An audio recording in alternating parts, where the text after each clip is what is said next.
a really important thing for me in early sobriety that I failed to understand was that I had to get good at doing one thing before I could get better at doing everything else. Throughout my years of substance use, addiction to nicotine, cannabis, stimulants, adult media content, what would happen is I would quit and then I would say, okay, I have to work on my relationships. I have to work on fixing my physical health.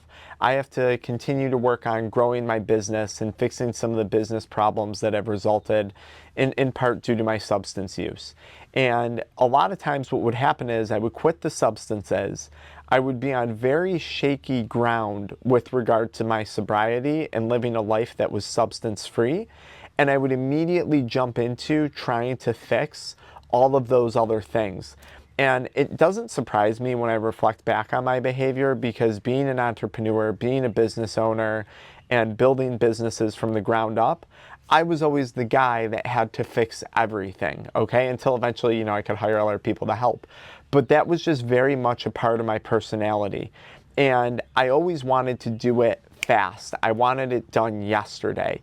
And I think a lot of high performance individuals, whether you're a high performance parent, a high performance fitness enthusiast, a high performance business professional or entrepreneur, fall for this trap in early recovery from quitting weed or alcohol or nicotine or pornography or gambling, whatever it is.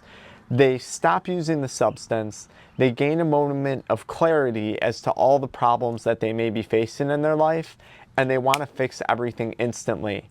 But the reality is you can't fix anything until you get really good at doing one thing, because the problems that exist in the one thing probably exist in everything else, right? So maybe when it comes to sobriety, you have a problem with discipline, you have a problem with commitment, you have a problem with consistency.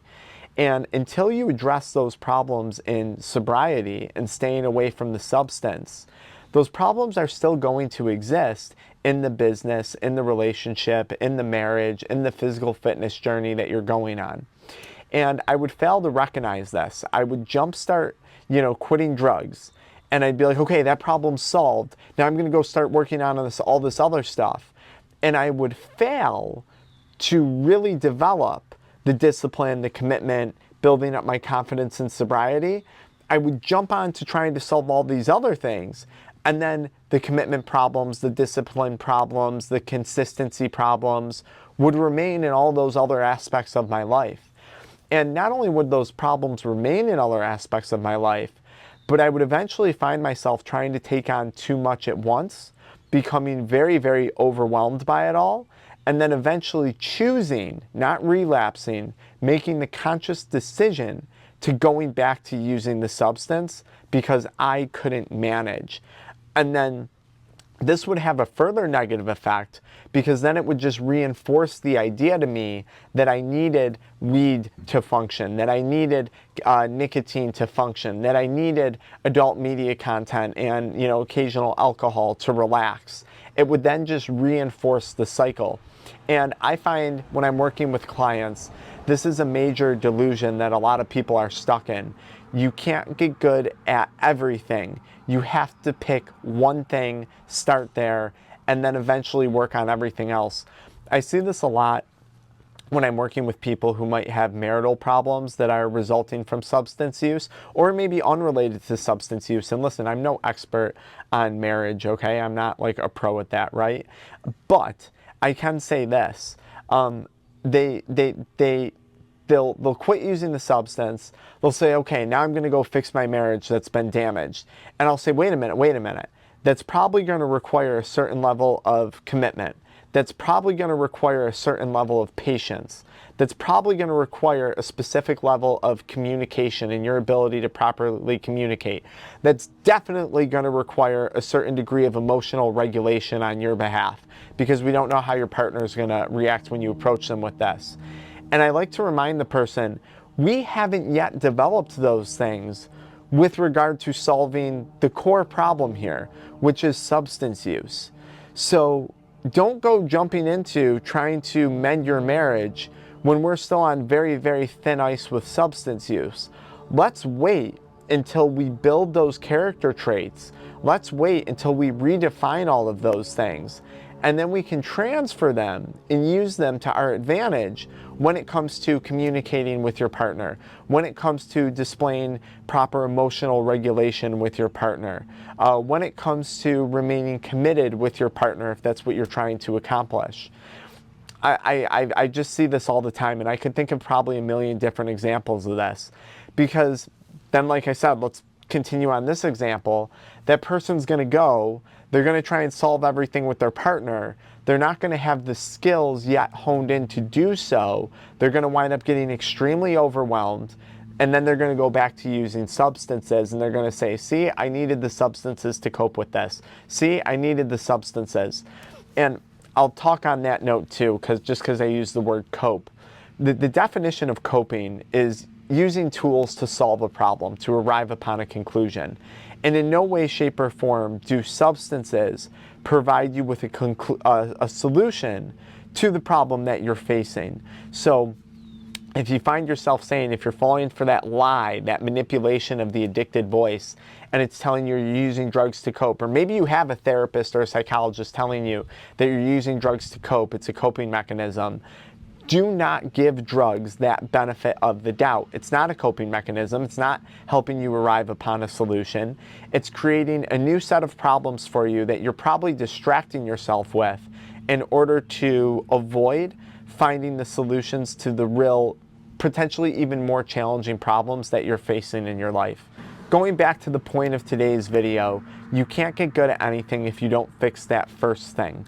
And fixing that first thing for many people is going to be addressing the substance use and getting off of thin ice and getting on solid ground when it comes to substance use. Because here's the reality.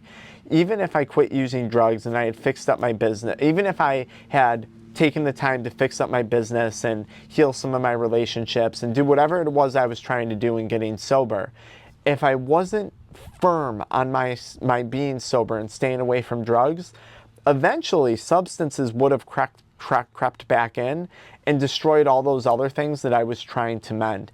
And that's why in our one-on-one addiction exit protocol and our AEP coaching program, I am so firm with people on not getting ahead of ourselves and addressing the root cause of what tends to be the root cause of many other problems that we're facing in life. Because even if we effectively start fixing those other things, if we still have substance use creeping in the background, there's a high probability that it's going to come back in and mess all those other things up anyways and make all of your hard work go to waste. And that's not what I want to see for you. That's a mistake that I made over and over again, and that's a mistake that I hope even this video helps you avoid. So what's the main problem that you need to fix? It's probably substance use. What do you stand to take away by fixing substance use? Is it that you will gain more energy, more mental clarity, better emotional regulation? And how can you then apply those traits to solving those other problems, right? All we need to do is start building some positive momentum. And once we have that positive momentum, we can begin applying it to other aspects of our life, whether they're financial related, business related, relationship related, physical health, mental health, or spiritual related realms of being. So I hope this video helps you out. I hope it helps you hone in on focusing on the one task at hand, because if you don't fix the problems that exist in substance use, those same problems are probably going to exist in everything else anyways. So start here, don't jump around too much. I'll say one last thing. I still deal with this today as an entrepreneur with what I would describe as pretty severe ADHD. I have that entrepreneurial ADHD. I've done this many times where I have one business and then I jump into another business venture. I say I'm going to jump into another thing. And I, time and time, need to be reminded by my coaches and my mentors that starting a new thing isn't going to fix it, because you never took the time to address the root problems in that old thing. And that's a mistake I made in sobriety. That's a mistake I see a lot of high-level professionals make when they're looking to quit alcohol or cannabis or nicotine or porn. And hopefully in watching today's video, you avoid that mistake. Now, if you want to learn more about our exclusive one-on-one AEP Addiction Exit Protocol program, check out the link in the video description. We'll talk soon.